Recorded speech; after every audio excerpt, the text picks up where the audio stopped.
হরে কৃষ্ণ।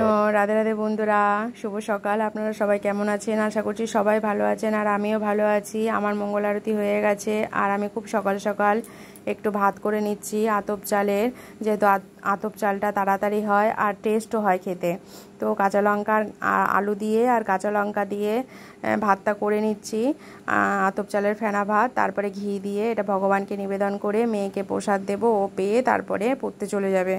যেহেতু আগের দিন একাদশী করে আছে, আর পড়ে আস্তে আস্তে ওর 9:30 মতো বেজে যায়, তার জন্য তাড়াতাড়ি করে অন্নটা করে নিয়েছি সকালবেলা। আর ওর পেটটাও ভরা থাকবে আর আমারও শান্তি লাগবে। তো যাই হোক, আমি আমার কাজকর্ম সব কমপ্লিট করে এদিকে সবজি বানিয়ে নিয়েছি, আর এদিকে রান্নাও স্টার্ট করে দিয়েছি। আলু উচ্ছে কাঁকরোল অল্প করে একটু ভেজে নিয়েছি, আর এদিকে কাঁচকলা আলুর রসাটা করে নিচ্ছি, আর ওইদিকে বরবটিটা সেদ্ধ করা হয়ে গেছে, কালো জিরে দিয়ে বেটে নেবো। তো এই সকালে রান্না বান্না।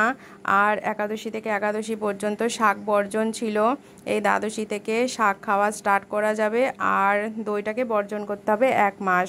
তারপরে আশ্বিন মাসে দুধ বর্জন করতে হয়, আর কার্তিক মাসে মাসকলাইয়ের ডালটাকে বর্জন করতে হবে। কার্তিক মাসে আরও কিছু নিয়ম আছে যেগুলো বর্জন করতে হয়, তো সেগুলো মেনে চললে অতি উত্তম ব্যাপার। তো শিল প্রভুপাদের আদেশ মেনে চলাই আমাদের কর্তব্য। তো যাই হোক, চাতুর্মাস্য ব্রত চলছে, তার মধ্যে 1 মাস অতিবাহিত হয়েছে, এখনও 3 মাস বাকি আছে। তো 1 মাসে মানে প্রথম মাসের শাক বর্জন সেটা হয়ে গেছে, এই দ্বাদশী থেকে শাক খাওয়া যাবে। তারপরে এখন দই 1 মাস, তারপরে দুধ, তারপরে মাসকলাই। তো যাই হোক, ভগবানের অনেক ভক্ত, অনন্ত কোটি ভক্ত ভগবানের কত রকমের সেবা করে। তো আমার বিন্দুমাত্রও যোগ্যতা নেই ভগবানের সেবা করার। আমি যেটুকু করি আমার গৌরনিতাইয়ের কৃপায়, আমার রাধারানীর কৃপায়, আর গুরু বৈষ্ণবদের কৃপায় আমি শুধুমাত্র চেষ্টাটুকু করি, আর সেটাই আপনাদের কাছে তুলে ধরি। তো আপনাদের ভালো লাগলে আমার পাশে থাকবেন, আমাকে সাপোর্ট করবেন, আমার চ্যানেলটিকে সাবস্ক্রাইব করবেন, যদি ভালো লাগে লাইক করবেন, আর কমেন্ট করে জানাবেন। তো এদিকে আমি দুপুরে রান্না বান্নাও করে নিচ্ছি।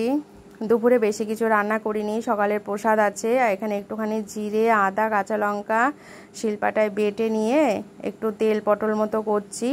এটা রুচি আসে, মুখে রুচি না থাকলে এই রেসিপিটাতে রুচি আসে, আর এটা অপূর্ব টেস্ট হয়েছিল। সবই রাধারানীর কৃপা, আমার কোনো কিছুরই যোগ্যতা নেই। তো যাই হোক, আর রাতের বেলা পতিদেবের প্রসাদের নেমন্তন্ন আছে, বৈষ্ণব সেবা নেমন্তন্ন আছে, বাড়িতে প্রসাদ পাবে না, তার জন্য অল্পের মধ্যে দিয়েই করে নিয়েছি। আর একটু ভেন্ডি সেদ্ধ করে নেব, ব্যাস হয়ে যাবে। আর বেশি করে কি লাভ, নষ্ট হবে, শুধু শুধু অপচয় করে জিনিসের কোনো লাভ নেই। তো অল্প হলে তাও ঠিক আছে।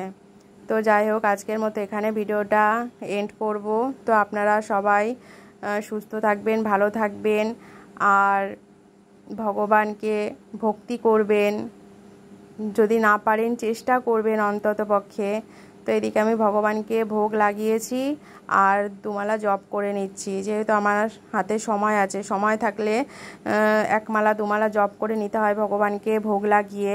আর যদি সময় না থাকে তাহলে অন্তত পক্ষে 5 মিনিট মতো ভগবানকে সেবা করার সময় দিয়ে তারপরে প্রসাদ নামিয়ে নিতে হয়। তো যাই হোক, আমি 2 মালা জপ করে নিয়েছি, তারপরে এদিকে ভগবানের ভোগ হয়ে গেছে। আপনারা দর্শন করুন, ভগবানকেও দর্শন করুন। তো হরে কৃষ্ণ, হরি বল।